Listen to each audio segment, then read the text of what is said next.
আলহামদুলিল্লাহ ওয়াসসালাতু ওয়াসসালামু আলা রাসূলিল্লাহ ওয়া আলা আলিহি ওয়া আসহাবিহি ওয়া মান ওয়ালা আম্মা বাদ আউযু বিল্লাহি মিনাশ শাইতানির রাজীম বিসমিল্লাহির রহমানির রহিম ওয়া আকিমুস সালাতা ওয়া আতুজ যাকাতা ওয়ারকাউ মা'আর রাকিঈন ওয়া ইয়াকুলুল হাবিবুল মুস্তাফা আলাইহিস সালাতু ওয়াসসালাম আউয়ালু মা ইউহাসাবুল আবদু আনিস সালাহ ইয়াওমাল কিয়ামাহ ফামান সালাহাত সালাহা সাইরু আমালিহি ওয়া মান ফাসাদাত ফাসাদা সাইরু আমালি আও কামা ক্বালা আলাইহিস সালাতু ওয়াসসালাম। আমাদেরকে সালাতের নামাজের সঠিক পদ্ধতি জানা জরুরি। আল্লাহর নবী আলাইহিস সালাতু ওয়াসসালাম মসজিদ নববীতে বসেছিলেন। একজন লোক এসে নামাজ পড়ে রাসূলকে সালাম দিলেন, বললেন ইরজি ফাসাল্লি ফাইন্নাকা লাম তুসাল্লি, যাও নামাজ পড়ো, তুমি নামাজই পড়ো নাই। লোকটা নামাজ পড়েছে, নামাজ আদা করেছে, নামাজ কায়েম করেছে। তারপরে আল্লাহর হাবিব মুহাম্মদ সাল্লাল্লাহু আলাইহি ওয়াসাল্লাম বললেন, যাও নামাজ আদায় করো, নামাজ আদায় করো নাই। দ্বিতীয়বার নামাজ আদায় করে সালাম দিলে আল্লাহ নবী সালাম উত্তর দিয়ে বললেন, যাও নামাজ পড়ো, তোমার নামাজ হয় নাই। আবার এইভাবে 3 বার করার পরে লোকটি বললেন, এর চেয়ে আমি ভালো নামাজ পড়তে জানি না। তাহলে নামাজ আদা করলেই নামাজ হবে না, বরং নামাজকে সল্লু কামা রাআইতুমুনি উসাল্লি, আল্লাহর হাবিব সাল্লাল্লাহু আলাইহি ওয়াসাল্লাম বলেন, আমি রাসূলকে যেভাবে তোমরা নামাজ পড়তে দেখো হুবহু ওইভাবে তোমরা নামাজ আদা করো, কায়েম করো। তাহলে আসুন, আমাদের জন্য জরুরি, কিয়ামতের মাঝে সর্বপ্রথম হিসাব হবে নামাজের। এই সালাত যার সঠিক থাকবে, ঠিক হবে, পাশ করবে, বাকি অন্যান্য ইবাদতে পাশ হয়ে যাবে। নামাজে যে ফেল করবে, পাশ করার আর কোনো সুযোগ নেই। এজন্য হাদিসে এসেছে যে আসসালাম মিফতাহুল জান্নাহ, নামাজ জান্নাতের চাবি। জান্নাতের চাবি যেভাবে উজু নামাজের চাবি, এই জন্য এই নামাজের পদ্ধতি জেনে নেওয়া জরুরি। আল্লাহ নবী আলাইহিস সালাতু ওয়াসসালাম বলেন, এই নামাজের চোর সবচেয়ে জঘন্য চোর, যে রুকু সিজদা ঠিক মতো করে না। রাসূলের তরিকায় যদি নামাজ না পড়েন তাহলে আপনি নামাজ চোর হয়ে গেলেন, নাউযুবিল্লাহ। এই নামাজ আপনার কিয়ামতের দিন কাজে লাগবে না, হিসাবে ফেল হয়ে যাবেন। এই নামাজ দিয়ে আপনাকে পার হতে হবে।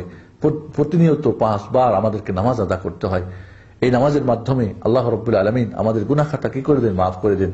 এই নামাজের মাধ্যমে আমাদের মর্যাদা বেড়ে যায়। এই নামাজ আমার জন্য কি নূর, আলো। এই নামাজ কিয়ামতের দিন আমাকে আল্লাহর আযাব থেকে বাঁচাবে। এই জন্য বন্ধুগণ, নামাজের সঠিক পদ্ধতি জেনে নেওয়া আমাদের প্রতি জরুরি। কারণ যে কোনো ইবাদত কবুল হওয়ার জন্য শর্ত প্রথমত সঠিক ঈমান, এর ভিত্তিতে হতে হবে। 2 নম্বরে আল্লাহর জন্য, 3 নম্বরে শুধুমাত্র কেবলমাত্র মুহাম্মদুর রাসূলুল্লাহ সাল্লাল্লাহু আলাইহি ওয়াসাল্লামের তরিকায় নামাজ হতে হবে, যার যার নিয়মে বা দেশাচার বা বইপত্র বাজারে না। আমরা আসি আজ আপনাদের কাছে বিশুদ্ধ হাদিস, কোরআন ও হাদিসের আলোকে নামাজের পদ্ধতি সংক্ষিপ্তভাবে আপনাদেরকে বর্ণনা করব। খেয়াল করে শুনুন, এবং আগের যে সমস্ত পদ্ধতি জানেন যদি তার সঙ্গে না মিলে, তাহলে সেগুলিকে বাদ দিয়ে এই সঠিক পদ্ধতি গ্রহণ করার জন্য চেষ্টা করুন। আমরা উজু করব। উজুর বর্ণনা আমরা এর আগে বলে এসেছি। নামাজ সহি হওয়ার জন্য শর্ত যেগুলি আমরা পূরণ করব। পূরণ করার পরে কেবলামুখী হয়ে দাঁড়িয়ে দৃষ্টি আপনার সেজদার জায়গায় রেখে নমনীয় হয়ে একটু সামনের দিকে ঝুঁকে এবার আমরা করব কি, 2 হাত উত্তোলন করব। আমরা নামাজের নিয়ত করে কোন নামাজ, এবার আমরা দাঁড়িয়ে গেলাম সেজদার জায়গায় দৃষ্টি রেখে, এবার কেবলামুখী হয়ে নামাজ শুরু করব। নামাজ শুরু করব, মনে রাখতে হবে আল্লাহর সামনে দাঁড়িয়েছেন। এই নামাজের যেমন বাহ্যিক উঠা বসা কিছু কার্যক্রম রয়েছে, ভিতরের আত্মিকটা কিন্তু জরুরি। ভিতরের খুশু এবং খুজু জরুরি। খুশু ভিতরের ভয়, খুজু আঙ্গিকভাবে আপনার ভয়ের যে প্রভাব দেখা যাওয়া। আল্লাহ নবী জন্য নামাজে দাঁড়ালে একটু সামনে নুয়ে যেতেন, বিনয়ী হয়ে আল্লাহর সামনে দাঁড়াতে হবে। এবং দুনিয়ার সব কিছু ভুলে গিয়ে এবার নামাজ শুরু করছেন। এবার আপনি তাকবীর দিয়ে আপনি নিয়ত বাঁধবেন। তাকবীর দেওয়ার সময় মনে রাখতে হবে আমরা হাত 2টি উত্তোলন করব কাঁধ বরাবর অথবা কান বরাবর। আঙ্গুলগুলি নরমাল থাকবে, না বন্ধ আর না খোলা, নরমাল যে আঙ্গুল থাকে। এইভাবে কেবলা দিকে করে আমরা কাঁধ বরাবর অথবা কান বরাবর 2 হাত উত্তোলন করে এবার আমরা আল্লাহু আকবার বলে আমরা হাত উত্তোলন করে বাঁধবো।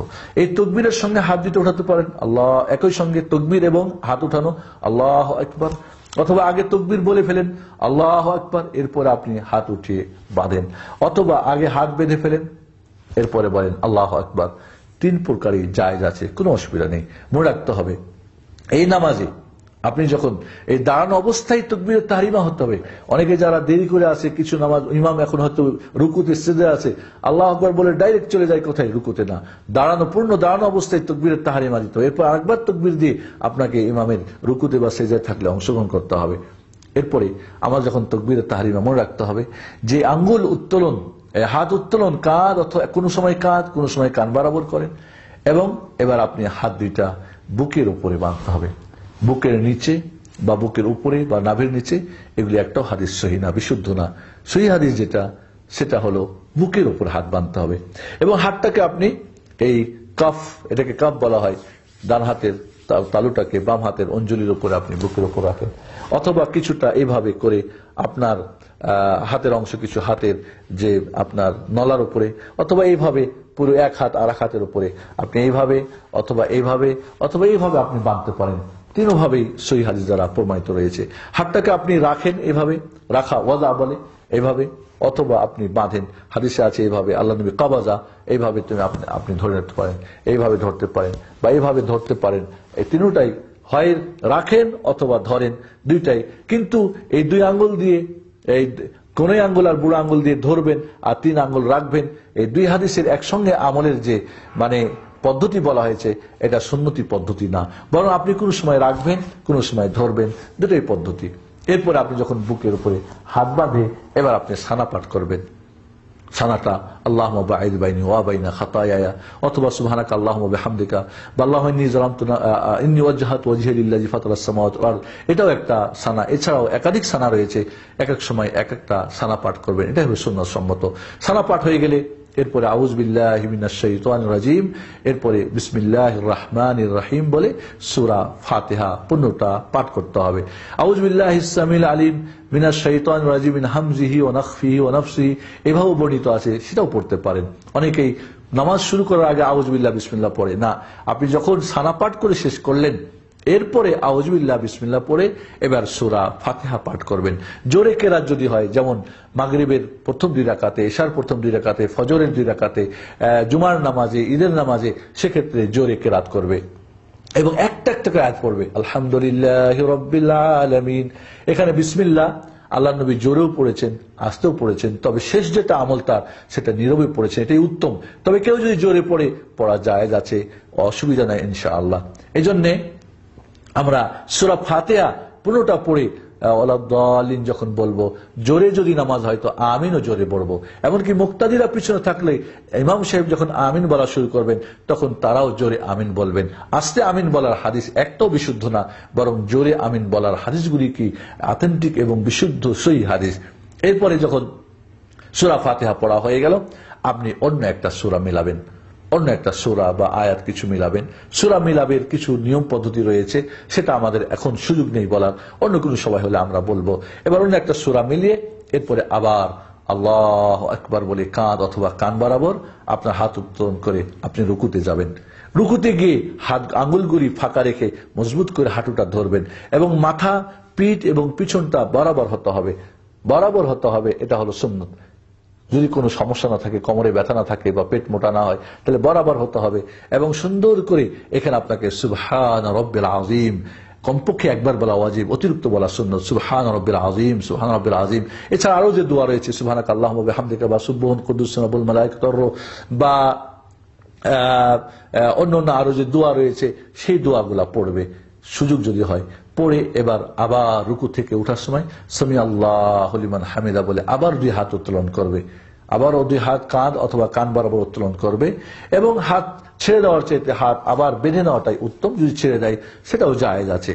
তাহলে আমরা হাত উত্তোলন করেছিলাম তাকবীরুত তাহরিমার সময়, প্রতিবার রুকুতে যাওয়ার সময়, প্রতিবার রুকু থেকে সামি আল্লাহু লিমান হামিদা, এরপরে বলবে রব্বানা ওয়ালাকাল হামদ বা রব্বানা লাকাল হামদ বা আল্লাহুম্মা রব্বানা লাকাল হামদ বা আল্লাহুম্মা রব্বানা ওয়ালাকাল হামদ।